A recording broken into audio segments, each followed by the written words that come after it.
Great. Advance a couple of slides back and forth, make sure it's working.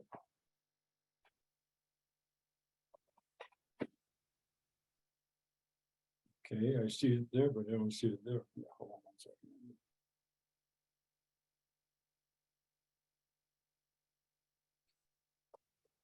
There you go. All right, everyone. Again, just giving everybody a couple minutes to finish logging in. We'll get started here shortly.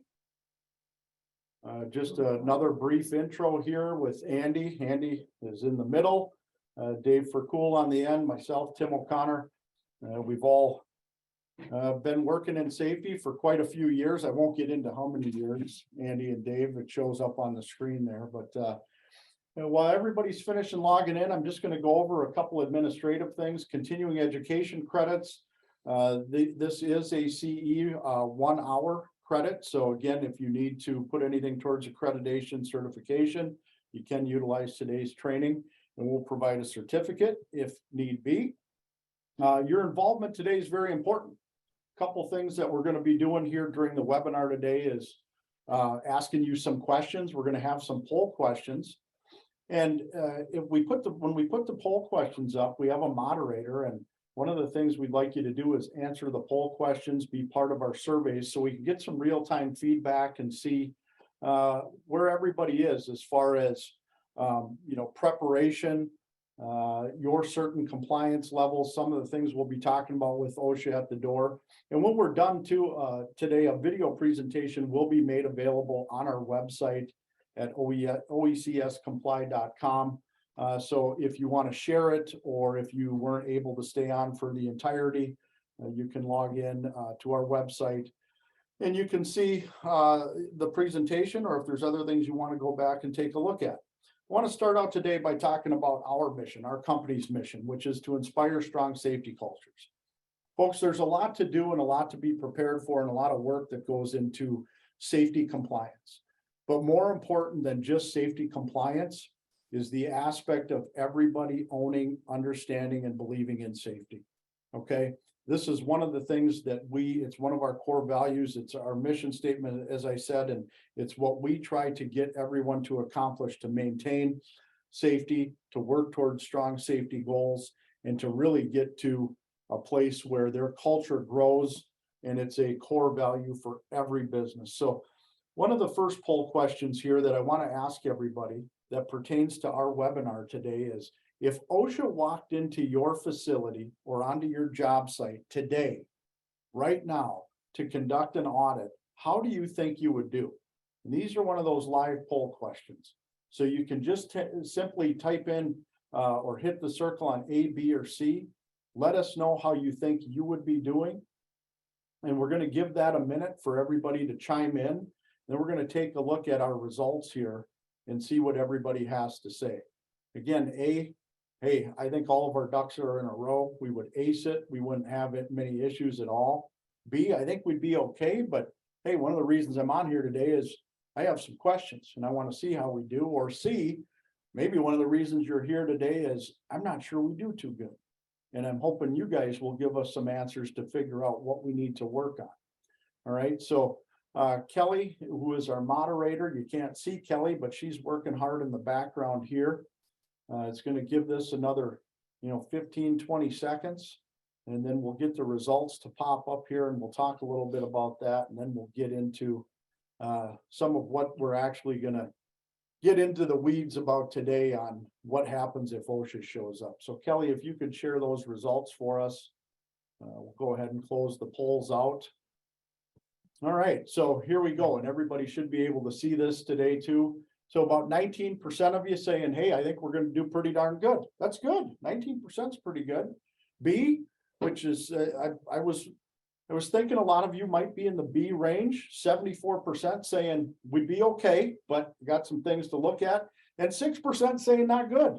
So again, we're here to answer some of those questions and get you prepared to make sure that you are good by the time we're done today, or at least you have some more answers to those questions. All right, so OSHA expectations. What does OSHA expect? What is OSHA going to be looking at? What are some of the first things as far as why they're coming out? and what it is they're going to be talking about. First and foremost, OSHA's statement to assure that every worker in the United States has safe and healthful working conditions.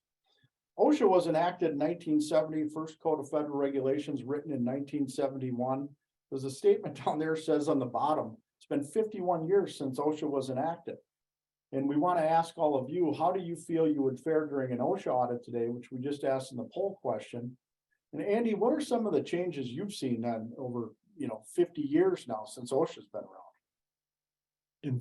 In the 50 years that OSHA's been around, we're still striving to eliminate the fall hazards because we still have a number of fatalities that happen there and also in excavation. As much as we back in 1988, 89, we wrote a new standard just for excavation. And here we are, 2022, and we still have 100 fatalities in excavation. It's still a national emphasis. So we still have years to go. So after 50 years and a lot of changes to compliance, changes in the CFR, changes to specific standards, it's still not perfect, right? I think the biggest one I've noticed in the health side is silica. If you track it back 80 years ago, they produced a movie about silica, a federal movie. And it wasn't until recently they actually finally put a rule together. So we're lagging on new rules, even though there are some people that would question that. Yeah. And the point, folks, is compliance doesn't need to be bad. No, The intent is to make sure that all of your workers remain safe. So OSHA investigators, what are some of the things that they're going to do when they come out to your site? Well, the first one says enter without delay. Can you delay an OSHA investigator if they come and they knock on your door and I say, hey, I'm Tim from OSHA, I'm here to help you? Can you delay them from coming in, Dave? I mean, yeah, you certainly can, certainly request can't one. delay or request that, they don't inspect. Most likely they'll come back with a warrant to be able to inspect your work site, but you can certainly, delay it if you choose to. I mean, some companies just do that as part of a standard process, and that's fine. So yes, you can delay it. It's your option, I guess. The thing to maybe, keep in mind is it may, bump up the scrutiny the next time they come out. So, again, it's your call. It might just be, again, a standard company policy to do that, and that's fine. Let me make one statement here about entering without delay. If they're there, a lot of them, could you just please wait till my safety director shows up? It'll take them about 30 minutes. There you go. That's a whole different ballgame. Yeah. Andy, you bring up a great point. We're not trying to keep you out of coming in, but I have somebody that it would really be beneficial for you as the OSHA investigator, for them to be here because, they're going to be able to answer a lot of your questions because maybe it's the receptionist, maybe it's somebody at the front door, right? So again, we'll talk about that plan, having a plan in place and what some recommendations we're going to give to you today as far as what that plan should look like for you to benefit and not worry as much should OSHA come to your door. It says investigate within reasonable limits and manner, inspect structures, machines, a lot of other things as far as job hazards, job specifics that could create potential hazards or injury potential to employees or workers. And then it says question privately any employer, owner, operator, agent, or employee. So are you telling me that OSHA can pull one of my workers or employees aside and ask some questions? Yeah, absolutely. Yeah, they have the right to interview workers privately. Most of the time, they'll just, ask the employer rep to just kind of step back or stay where they are, and they'll walk up to the worker in the work area. But, there may be situations where they just ask, like for a separate room or something private, just to be able to interview. Now, if they're in the union, a steward can stand there with them. They don't have to be by themselves. Right.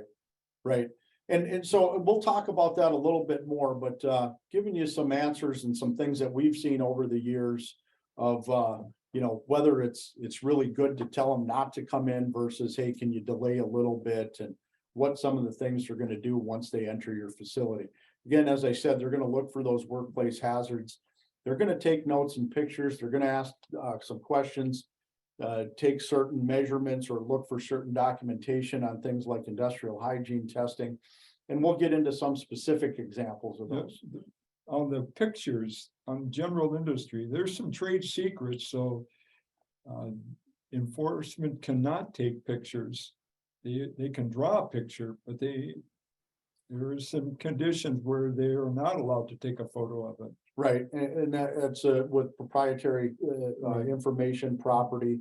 So some of those would be specific as far as you understanding what you can ask them to not take Right. pictures of. That, Without just saying, hey, don't put your camera away, don't take pictures. It's communication, right? It's Right. just kind of outlining, hey, we have some stuff here, we but really the respect. that you compliance did take officer pictures. says, a compliance officer cannot go and say, I'm allowed to. No, that's not true.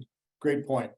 So workplace hazards that have potential to cause injury or illness, okay? There's a lot of must-haves and shall-haves in the Code of Federal Regulation with compliance, and we'll talk about that too, but what are other hazards? What are some examples? What are typical things to look for?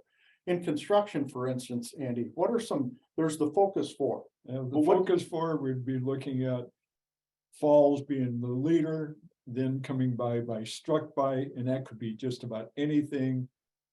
Caught between and electrical. Those are gonna be the main ones, and on the health side of it is silica and lead. Great.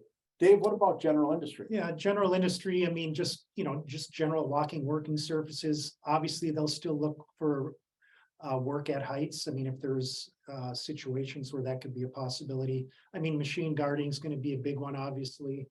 Just the easy to see electrical stuff, bad cords, bad outlets, things like that. That's certainly something that's going to get picked up on. If you use powered industrial trucks, I mean, they'll certainly look into that further, look that you're doing the routine inspections and that you're doing the training and observations of the drivers. Great. What about, some of the standards and rules applicable? As I said, is there a guideline to some of that in construction and general industry? Absolutely. The 1910, the 1926, and then it says general duty. So what if there isn't a very specific standard written or code written, but there is a hazard there to a worker or an employee? What is general duty or the general duty clause? Yeah, I mean, general duty is applied when there is no specific standard that addresses the hazard that's observed. For a general duty citation to be issued, it has to be a serious hazard. So, something that's very likely to cause a more serious injury or illness to the worker. And the general duty is on the safety and health poster. The employer has to provide a place of employment free from recognized hazards that are likely to cause death, serious harm, or physical injury. Then they cite the situation because there was no standard or rule that was applicable. Great point, guys. And then we're going to talk about types of violations. Is it a serious violation, employee exposure, likelihood, severity, proximity to hazards? We'll talk a little bit about all of those things a little bit more in depth once they get into the walkthrough and the walk around. So OSHA is now on site. Now what happens? Well, does an OSHA investigator need to show their credentials? The answer is yes. Okay. Asked to speak with someone in management. What we want to impart to all of you joining us today is who are the identified people or persons that you're going to have to make sure they have the answers necessary to show them programs, to answer some questions, and to be able to walk with them on that tour of the work site or in the job place. What does that team look like? And they're going to ask some of these questions. Who is it? Who's the main person I'm going to be talking to today? Because that's who they'll be probably engaging with the most. And then they're going to enter the work site and they're going to start their audit or investigation. They're going to state the reason typically of why they're there. And what are some reasons why OSHA would show up to your job site or to your workplace? I mean, the worst type of situation is a fatality or a serious injury. Obviously, it could be an imminent danger, something that once they're notified, they have, 24 hours to address it. Could be a complaint, employee complaint. Those kind of situations are going to be a more focused inspection Or it could be what's called a programmed inspection where, they generate lists of, industries based on industry classifications and, industries that have a history of higher hazards, higher injury rates. And so they're gonna target those kind of facilities as well. Great. What about a programmed or random inspection? If they come in and it's that programmed inspection, what can they look at? Well, it could be anything and everything. A program inspection is generally going to be more of a full scope Right. investigation. Things like unprogrammed, which are the complaints, referrals, the serious injury. Those will tend to be more focused. They can be expanded if the investigator sees hazards, obvious hazards in other areas, but otherwise they're going to be more focused on the complaint item or the specific serious injury in the area that it occurred. Or targeted like in construction, targeted would be falls or it could be excavation. If they see somebody up on a roof, that could be a target. If they see a pile in a track excavator, that could be a targeted inspection right there. Right, or if Fed OSHA put something out, right? Like Yep. this year, what did we have this year? We had heat stress, You know, right? So they may put out some other things to pay attention to that you're gonna have to remain focused on, and they may ask specific questions on those things because that's the questions that they're really pushing this year, right? To get Right. some answers and to make or sure. as it was, I don't even like to bring it up with COVID. Yeah, we won't get too far into I the said weeds I on don't want to any of get that. into it. Yeah. And some of the other things they're gonna be looking for typically early on, all right? They're gonna request OSHA 300 logs. They're gonna wanna look at your training records, written programs, policies, inspection records, IH reports. Dave, what would some typical IH or industrial hygiene reports be? Well, I mean, a lot of, there's specific health standards that require, initial exposure assessments, which typically involves air sampling. So they'll be looking for records of that. Obviously, if they go into an area and feel, like, hey, wait a minute, we got some work conditions that might warrant some additional air sampling, they may include that as part of their investigation. Yeah. So the actual walk around, okay, when they start doing the walk around again, we're telling you guys, and we're saying it multiple times, looking for workplace hazards, interviewing those employees in private, maybe pulling someone aside, asking them how they do their job function or the scope of their work, or have they been trained on certain things? And MIN-OSHA industrial hygienists may talk about something if there's welding going on and we see big purple smoke plumes hanging in the air, right? May that may Visuals direct go a some long way questions. in prompting, further assessment for sure. Yeah. Then, as we said, the time required, it may vary. Are they there for a very poignant reason? Was it a complaint? Did they see anything that really caught their eye on the way to going to look for that complaint? Is it a programmed inspection, more widespread? Are they there because there was an actual injury? It all depends. So we talk about. Tim, Yeah, I'm go gonna ahead. interject real quick. We do have one question that has to do with the walk around. Yeah. They want to know, can they take pictures of what OSHA is taking pictures of? Yeah, that's a great question. And I guess I'd ask just to pause real quick. The answer is yes, you can take pictures as well. And it's a great question. We're going to talk about that a little more in depth in just a couple slides. So somebody out there is thinking exactly what we're going to be talking about today. The answer is yes, and we'll talk about that just a little bit more, but great question. So when it comes to some of those things they're looking for, we brought up focus 4, we brought up some more specifics, but here's one that I wanted to inject for everyone, whether it's on a construction site, whether it's in a general industry facility, housekeeping. Okay, why is housekeeping important? It provides a really good first impression. I mean, if your work area is a total mess, I mean, it's going to prompt more scrutiny. Whereas if you got a clean work site, maybe it's obvious you've got some existing, safeguards in place. I mean, that really goes a long way in, hopefully avoiding any further scrutiny and maybe, allowing the investigator to move on to other areas. So yeah, housekeeping, it's just gives a good first impression. And something like this, it's just so obvious to see that it's just, yeah, easy to write up. Yeah, great point. I like that. I like that term, first impression, right? Because if it looks really bad, they may dig a Yeah. little bit more. All right, so this is on a construction site, Andy, and we see this plenty of times, and you know, here we have a table saw used to cut potentially many things, all right, like, I don't know, styrofoam, for instance. Styrofoam. So is there a problem here? Yeah, somebody decided that they didn't need a blade guard because it was always interfering when they were making their cuts, so they took it off. Well, if the blade guard is no longer in the area, that's one thing, but if the blade guard is right there, he took it off, made his cut, puts it back on, well, then we would probably allow it. But remember, not only do we have to worry about that, but we also have to have the anti-stop so that inadvertently the power goes off, power comes back on, and the blade takes off running again.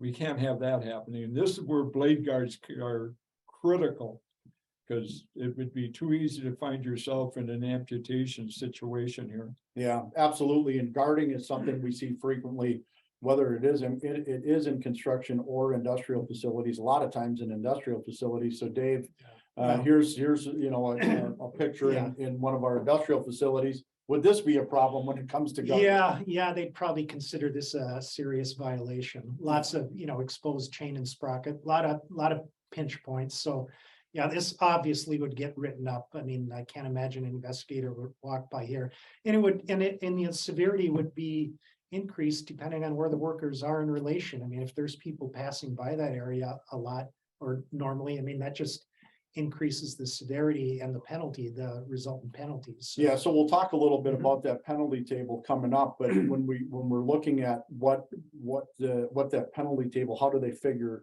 that violation or the citation out? It goes with that likelihood and severity, right? So we're trying to show you guys things we've seen over the years in the field. There's a ton of things we'd love to be able to show you, but we're giving you just a handful of examples of things we see frequently, or you'd walk by something like this because, hey, am I labeling this 55-gallon drum of acid properly? And am I keeping everybody safe, Dave? You know, I give kudos that an attempt was at least made. The label itself, you know, I question, you know, the durability. I mean, stuff like that can easily get torn off, or, you know, it's soaking up whatever already. But yeah, I mean, the containers generally, especially if it's an original container, it's going to have a lot more than just that. I mean, there's a number of different things from, yes, you have to identify what's in it, but you'll have to include a lot of other precautionary statements, hazard statements on that label, the pictograms. So there's a number of other things that have to be included. So this is a good example of a willful. He knows it's acid and he just put it in a plastic container with no cover. I mean, it's like, I know what it is, and I'm just going to use whatever available. Yeah, we probably didn't get to the end goal of really keeping everybody safe here, right?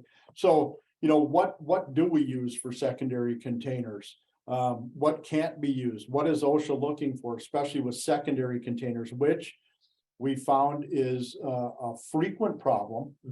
Again, whether it's on a construction site or in a industrial facility, manufacturing plant, wherever it may be. Here's an example here where we have the GHS compliant, you have pictograms, you have the signal word danger health product ID, and then in the middle there you have the NFPA diamond, and that's still fine if you're using HMIS, NFPA, GHS, combination of them. But what are the important things here? You have to make sure that everybody is trained and the program is specific as to how are you labeling secondary containers, and is the label appropriate to the hazard. All right, how am I going to know that? Well, again, getting into the SDS, we took all the acronyms of MSDS out, right, Andy? It's the new GHS compliance went into effect June 2016. I still hear out there, well, we still have some MSDSs. It's new. It's not new anymore, really, folks. That change in the standard has been quite some time now. So we have to make sure we're keeping up with the changes. So, you know, some of the things to look at is, do your employees know where to find them? Most importantly, because I've seen it happen multiple times, Andy, out on construction sites, is do they have access to the SDS? Right. And it could be many different ways. You can have a written format, you can do it electronically, you can get on the computer, on your cell phone. But can you get access to it before the end of the day's shift? Yeah, so you can't tell them that I'll get this to you later this week. No. No, that probably isn't gonna Yeah. work. So, accessibility is important, and whether it's being able to pull it up on even the phone, is that all right, Dave? Yeah, it's fine. I mean, a hard copy of an SDS isn't required. You can have everything electronic. The key is, do employees know how to access it, whether it's on a phone, a computer, or whatever? Do they know how to access it? Yeah, And just as critical, they know how to access it, but do they know what they're reading? Yeah, And if you looked at the slide before, it had two words, danger and warning. That's the key to the whole SDS sheet is if you see danger, you better start reading. What is it that I don't know? right. If it says warning, it's not going to kill you, but take precautionary measures. Yeah, good point. Lockout, tagout, another big one, and what is lockout, tagout comprised of? What do we need to know? What do things need to look like? Where do we lock things out? So again, what specifics do I have to have? What we find is a lot of people don't know what you're not educated on, and we're trying to make sure that it's something you're paying attention to, because there's three big things an OSHA investigator would look at if they see a lot of equipment and machinery, and lockout, tagout is pretty obvious that you need to have a written program, you need to have written procedures, and then you need to do your periodic audits. What do we need to train? Who needs to be trained? And then what is an authorized employee? Dave, for instance, what would an authorized employee be in an industrial facility? most likely people like maintenance and electricians, they're the ones that should have had training on the procedures, specific training on the procedures, so that they know what to do, so that they know how to de-energize that equipment. Yeah, right. And affected employees, who may be affected. Just other workers in the area, that could be affected. I mean, again, just someone working in the area, maybe they're locking out a neighboring machine and they're working on something adjacent, but yeah, just someone in the area that could be affected. Yeah, so you have to know who you're training, to what extent you're training them on, and the specifics of it. Then we're gonna get into closing conference. What does a closing conference look like? Does a closing conference happen every time as soon as the investigation is done? No. No. No. Okay, why not? Why wouldn't it happen right away, Andy? There might be a situation where you have to go back and research before you make a final decision. But if a compliance officer notes that he perceives it to be serious, he has to give you an idea of how to abate it, to keep anyone from getting injured right now, presently. He can go back and investigate, but he's got to come up with a decision at that given time. He can't just walk and say, that's serious, and walk away, and then somebody gets hurt an hour later. Right, exactly. And so there are a number of times where closing conference may happen in a job site trailer, in a conference room at a place of employment, where they will kind of go over quite a bit with you. But do they have to share all the notes and pictures they just took during that inspection? No, that's their notes, that's their pictures. That's why we encourage, if you are inspected, have someone, take the same pictures that the OSHA investigator took, write down your own notes, because They're not going to give you a copy of their notes Yeah. either. and it might help you in terms later, maybe you realize, hey, I don't think they got the full picture of this, and you may be able to provide some more information. And that's the thing, they're taking pictures of what they see in that Mhm. snapshot of time. Things may be different the day before, days after, right? Sometimes it does require more explanation. And that's fair, and that's why you're gonna have the closing conference and then get into an informal, right? Well, one of the questions that right away, whoever's being inspected are going to say, do I have any citations coming? Well, they're only alleged. They're only alleged violation. They're not final at this They're point. not final. Right. It's not final till you receive it in the mail. That's a great point. Okay, so the investigator will discuss the rights, responsibilities, some of what they're gonna do, next steps. And then, as Andy just stated, penalties are not gonna be discussed during that closing conference. Not the Because specifics. they may end up not being a penalty at all. There may be room for reduction. There may be explanation that needs to take place to define why things look this way or were done this way. All right, so there's a lot more to it in that snapshot that they're getting at that place in time during the inspection. Let's talk a little bit about what they will go back and look at if it does come to specific violations now.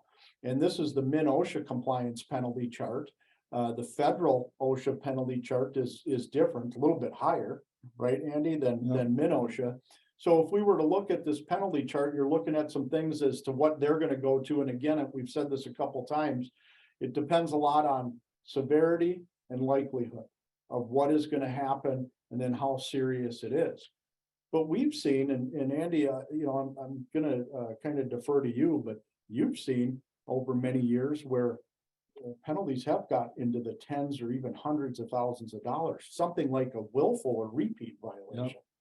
Now, if you can see where it says 1 to 4 and 5 to 8, you might wonder, what is that lesser or greater?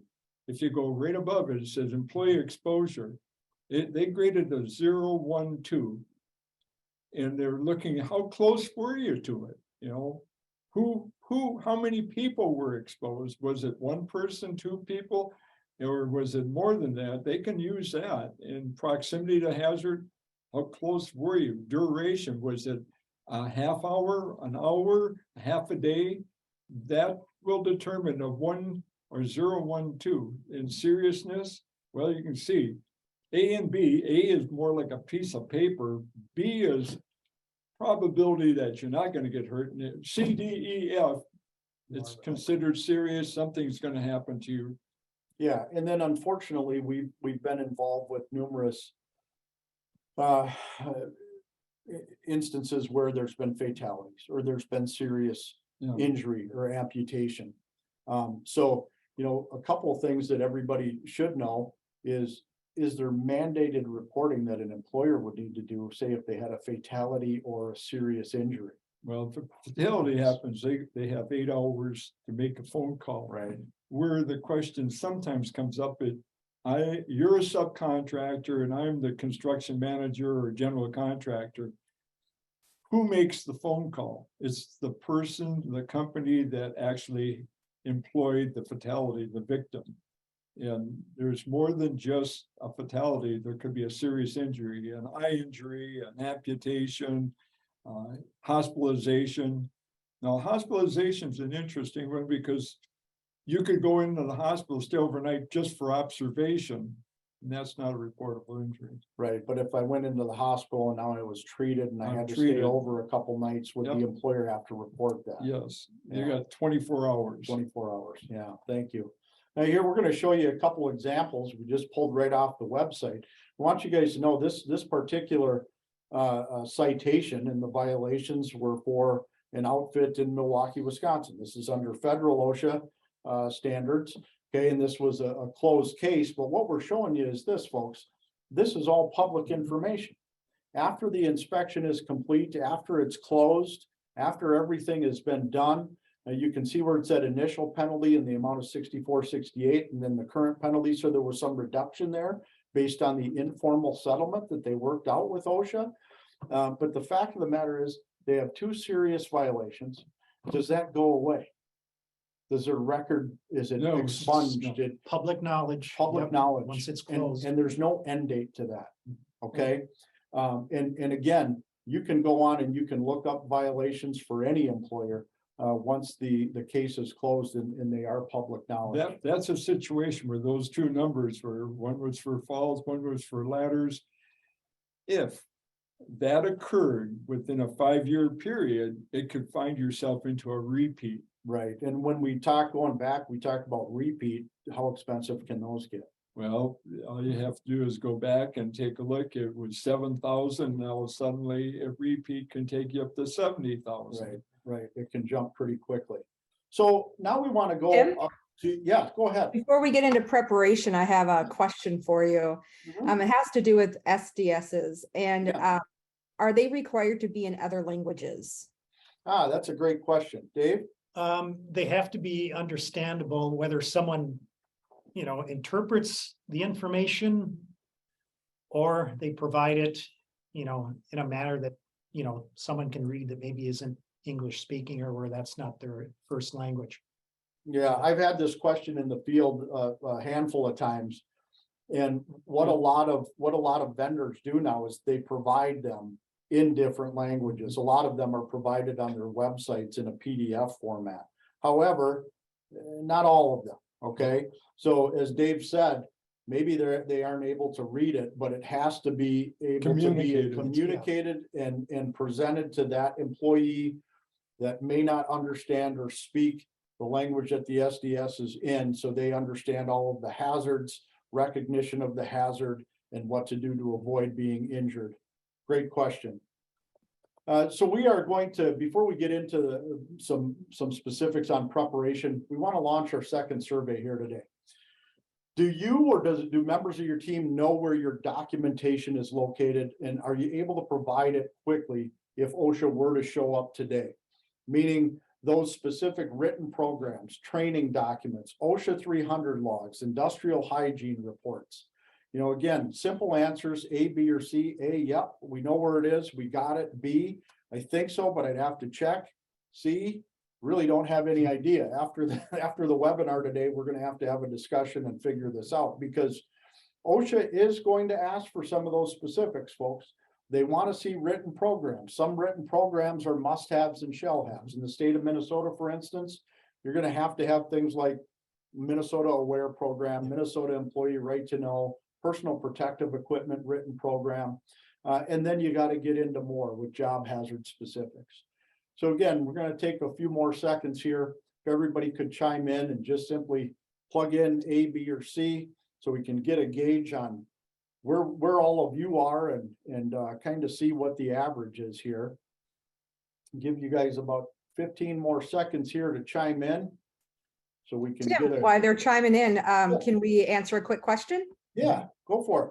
I'm assuming this person is talking about SDSs, but can they be online, or do you need them in a book or file too? No, yeah, they can be online or either or. I mean, again, a hard copy of SDSs aren't required. I mean, you can have all this stuff saved on a computer or through an online service. It doesn't matter. It's just the key is they understand and can get access to it when they want. Must be accessible to all employees during the working hours. And if it's digitally, that's fine. They just need to be able to access it, pull it up, not just for investigatory purposes, but for their own safety purposes. Great question. So And Kelly, is it the same answer for the documentation for this poll, the survey question? Is that the same answer then?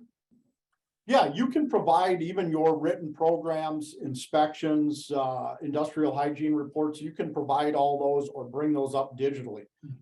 So another great example would be, yeah, I don't have a 3-ring binder with all of my written programs. However, we do have it on our server. They pull it up. Can they ask the OSHA person to look at it on the computer? The answer is yes, as long as they can be accessed and they can visually see those. They may ask for digital copies. Yeah. But yes, the answer is absolutely yes. And one more question regarding documentation: is job hazard analysis required? Yeah, so is job hazard analysis required to document and come up with that written outcome? The answer is no. You don't have to have written JHAs, but to get to the answer in your program, training, communication, a best practice is to do job hazard analyses. So you can figure out, or you can state how you came to what is written in your program and specifics to keep employees safe. But the standard states, they don't have to have a written JHA. You know, the PPE hazard assessment kind of relates to that. Yeah. And, you know, OSHA does require that. I mean, really, Confined good practice is to do a job hazard assessment. You can tie in the PPE assessment, but Yeah, but to have a specific JHA separate for all the other things? yeah, not required. Not required. Lockout, tagout. Yeah, so here's our poll answers, and I'm pleasantly surprised. A lot of people are saying, yes, we know where all of our stuff is. You know, a handful of you are saying B and a few saying C. I don't know where it is, so probably got some work to do, but that's good. I'm glad that we're seeing majority of you saying, yes, we know where our stuff is located and we can get to it. So with that preparation, team preparation, now we're talking about your team in-house and who are the identified persons of who would take that OSHA field investigator or around, or who would be answering the majority of those questions? You know, some things that we recommend, let the investigator take lead. You're kind of following along, especially for a programmed investigation. They may go wherever they're going to go to look. If they're there for, say, a complaint, you're going to take them specifically to what is involved in that specified complaint. The second one is a big one. And guys, I want you to chime in here. It says, answer only what is asked, don't volunteer. Don't volunteer what? People get, yeah, people get nervous and they start to spill their guts and they start, you know, providing information that in a sense it's incriminating them. You know, the investigators happily taking notes because, you know, they have to, you know, have to inquire about things as much. But yeah, just, you know, focus, let them answer the question or ask the questions and answer them, you know, as best you can. You don't have to get into all this other great detail that then takes into other areas and maybe brings up other issues that, you know, you really don't want to bring up. Yeah. Don't the investigator figure it out. Don't lead the discussion. Let Yeah. them lead it and answer their specific questions to what they're asking about. Okay. And then going back to the earlier question where we said, great question, we already had it in here. And we do want to mention that it is a best practice to have a member or members of your team, maybe one taking pictures, one documenting, one doing both, whatever it is. But if you see the OSHA field investigator pause to take pictures and then you see him writing some notes on their clipboard, we recommend you're doing the same thing. Whatever they just took a picture of, take a picture of the general area or specific You want the same angle. Same angle. Yeah, great point. So you can come back and see what it was that they're looking at, because maybe they don't completely understand what they're looking at, and you are able to give some explanation later on in the informal, right? And you can ask to, you know, what are you noting so that you can note it yourself. I mean, you want to try to, you know, you may have to defend yourself later on. So you want to, as Andy said, take the same type of picture, you know, jot down similar notes as well as anything else that you maybe note. You don't have to share your notes. They're not going to share theirs, but yeah, you can still ask what they're noting, obviously. And on construction where he said measurements and notes, take the picture. And then after the investigator leaves, go back and take your measurements and then sit down and write all the things that took place in your notes. Who'd they talk to? Where were they? What was observed? What did the compliance officer note? All that comes in handy. Yeah, great point. And then lastly, it says why outside assistance like us, like OECS. This is what we do all the time, folks. We've seen thousands of OSHA investigations ranging anywhere from the program to specified complaint to fatality or injury. And you know, we're able to help you a lot with those answers or sometimes even contesting certain violations. Again, with being prepared, safety programs, make sure they're a living document. You may have written one 12 years ago. Well, there's been changes. They need to be updated. Then they need to be communicated and trained. You can't just stop with the black and white. All right. Develop and implement your proven process as to how to be successful to make sure that if OSHA does show up, you're not all worked up. It's not a big concern. You're prepared. That's what the end goal is here today, is to make sure that you're better off and better prepared if OSHA does show up. Make safety part of everyone's job, which that's part of our mission statement, to make sure that it's a cultural development and it's a core value. Understand your programs and be organized. I'm going to talk a little bit about documentation and why it's so important. So real quick story, this just happened actually within the last couple of days. A client out of state, but OSHA showed up to one of their job sites, and then afterwards the OSHA investigator was done. They asked for their safety health loss prevention program. They asked for some other documentation. They asked for their OSHA 300 logs. Typically they'll ask for how many years of OSHA 300 logs? 3 years. 3. But when you look at the CFR 1904, they can ask for 5. Okay, in this instance, they asked for 5 years, and they weren't able to provide all 5 years. So I think after 3, maybe they didn't know what they did with the other 2. Recommended to keep those in all inspection records when it comes to industrial hygiene. Again, it gets down to that bottom bullet, which is be organized. You know, so keep your internal OSHA 300 log. All right, make sure you're tracking everything. Part of our process and what we do typically is January, we'll do a thorough review of the prior year to scrub anything that may be able to come off, or there's numbers change with days away, restricted time, because your 300 log has to correlate with your 300A, which you're going to post digitally and or physically.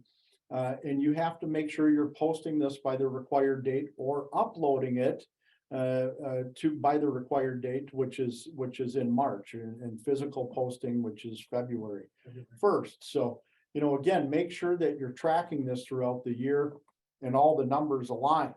Okay. So again, with the plan, who do you notify if OSHA shows up? Who's going to participate? Who will compile the documents that OSHA may request? Because what we'd like to do is get them anything that they may request in a very timely fashion. It shows, and it goes a long way to show, to prove that you're organized. You're not, you know, maybe trying to dig out some documentation. And who's going to be the point person to answer questions, whether it's electronically via email, which happens a lot nowadays, more so than years past, right? You know, make sure you're assigning that point person so you don't have maybe multiple you know, hands in the cookie jar, so to speak, and maybe you're both giving the same answer, or maybe not everybody's on board with the same answer. It can be a little confusing and doesn't look good. So we're going to come to our last actual survey, and we're coming back to the same question we asked early on, because I want to see if, based on some of what we've talked about here, has changed your mind. So again, same answers. If OSHA were to walk in today, you know, or same question, if OSHA were to walk in today, how do you feel you would do? How well prepared do you feel you are? And simply put, A, B, or C. And after we discussed what we discussed, maybe you're not as well prepared as you thought. Again, there's a lot more we wish we had time to cover, but we are available for questions afterwards, whether you'd like to call or email us, and I'll put up some contact information here at the end. We're getting pretty close to wrapping up, but we appreciate everybody's involvement in these surveys, because We have a few more questions if we could get them in while people are answering. Would that be okay? Yeah, go ahead. Someone wants to know, can you audio record during the investigation?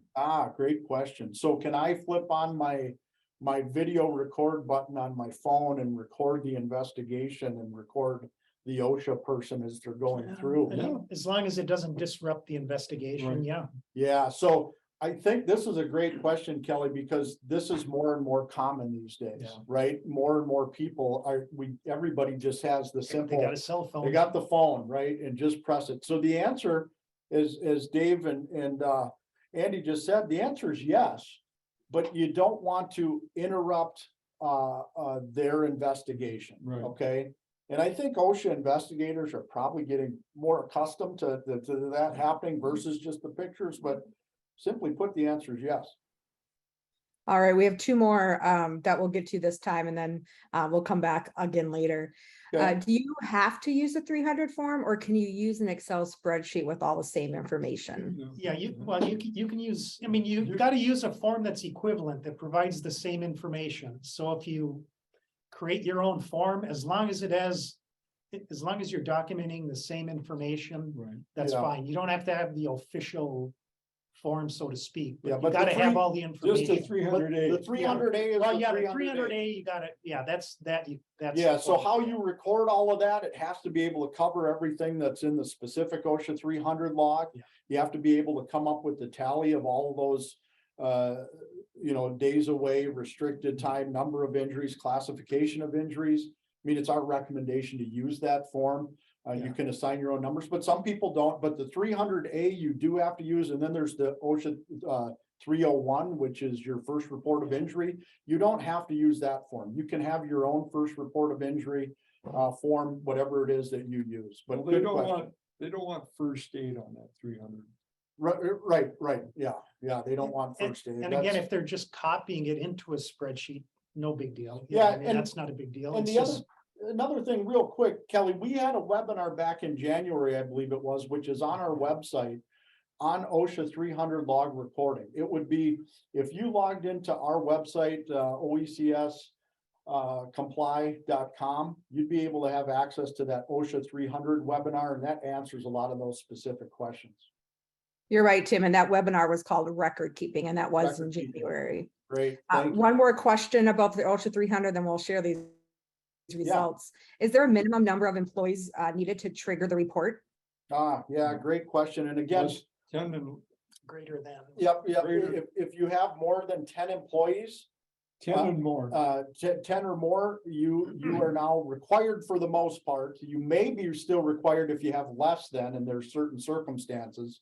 But otherwise, 10 or more, you do have to keep an OSHA 300 log and have your 300A posted at the beginning of each year. Is that about the same number? Well, I'm gonna say, if I recall, and Kelly, you can help First me one's out. a little higher. It looks like it looks like B went up and A went down a little bit. Or maybe I'm wrong there. No, I think, Or did A I go think up? A was 19 before. Now Oh, it went up. 19, okay, all right. Yeah, and C went down. Before, I think before. C went down, okay, well, that's good.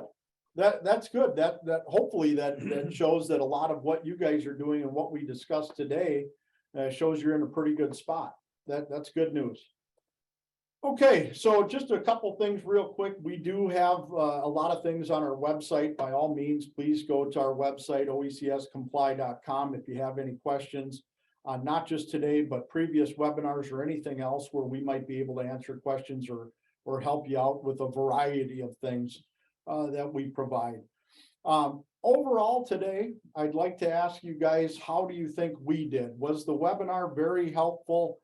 Give it a 3. If it was good info, you had a few takeaways, a 2. If you think we missed the mark today, by all means, we want to know, give it a 1.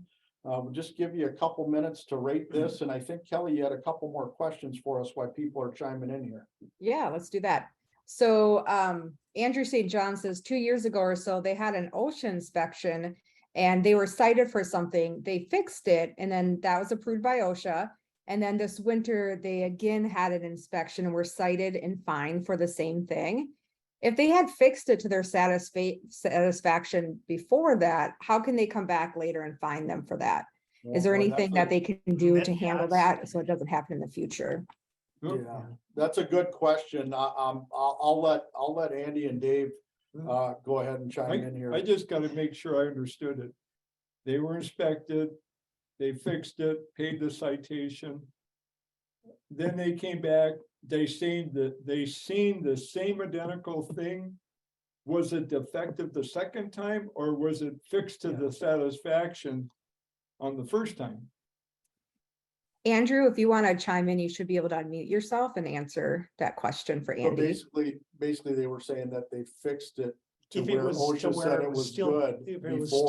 still, fixed. Yeah, you so know. OSHA said it was good, but then they came back a couple of years. So real quick, a couple things, and I think what Andy is alluding to is, did anything change with Yeah, that's what additional happened. hazards, Yeah. what the operator of that piece of equipment?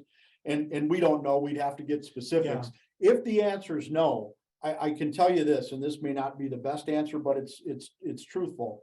Every OSHA investigator in the field They're all different. is different, okay? They're Now, subject- hopefully they would have went back and looked at this previous violation, seen it was corrected, to what extent, and did that still apply today? And if so, maybe it should not be a Should've- violation. It would be addressed in the informal. Correct. That's where it would take. The Yeah. key thing is where the conditions different, where Right. maybe some added safeguards are needed. And I There- guess, again, that's why it's hard to answer, specifically. I think, again, was the correction, still, what In it was place. back prior? Yeah, And were there any other circumstances that maybe, created a hazard, or maybe that correction That wasn't was enough? general Yeah. industry, couldn't have been construction. Yeah, so that- Couple years later, yeah, that's something we definitely have to take a look at and probably require a little bit further But discussion. otherwise, yeah, as Andy's alluded, it's something you would bring up in an informal then, if you feel that it was corrected to their satisfaction. Yeah, so we have time for one more question if you have one, Kelly. Sure, let me find one here. We have just a few more. Do OSHA inspectors also undergo the required training like Minnesota Right to Know? And if so, can you request to see their documentation before allowing them on the job site? Well, I can tell you that, yes, they go through the same, Right, so no training, at least the equivalent to what is written in the standard or the code, so they know what they're talking about. But the second part, I'll let you guys answer. Could somebody request to see their documented training? No. And the answer is no. Okay, it probably isn't going to help you with anything that's going on to try and question them to see their, outside of when they show their credentials and everything else, that vetting process has been done prior to being hired as. I guess they would say, are you as knowledgeable as what you want me to be? Yeah. Yeah, right, Yeah. right, yeah. And investigators go through a pretty extensive, Training program. training program, try to maintain some consistency. It's not easy. Yeah. I mean, there's a lot of turnover and it's a big challenge for them, but yeah, they do go through a pretty extensive half-year I training. just want to make one final comment on this specific. Understanding that OSHA is only 60%. In other words, 60% is OSHA. You can be above that. You got 40% that you can do better than. I want to know, why do we have people working in the 50%, not the 60%? Where does that determination? Who's not doing their job? Who's responsible for ensuring the rules are followed? That falls back in your lap. Yeah, and again, OSHA doesn't need to be the evil on the other side, right? They're there to check to make sure that, at least standards are being met and Yeah, that's only employees are safe. 60%. Yeah. You know, So I know there may have been some other questions. I want to stay on time. We're just about wrapping this up here, folks. My contact information is on the screen. My name, email, phone number there, the cell or the office number. Again, if you want to go back and look at previous webinars or even today's, by tomorrow, we'll have today's webinar on there at oecscomply.com. Our next webinar will be Thursday, October 13th, and we're going to talk about safety committees and what you need to know and some best management practices of forming a safety committee. Do you need to have a safety committee? All of those things. And I just want to say thank you to Dave. Thank you to Andy, Kelly in the background who's been chiming in, and thanks to all of you out there today for joining us. We really appreciate you guys getting on some of our webinars, and we love to see your feedback information, and if we can help you any more, by all means, please contact us.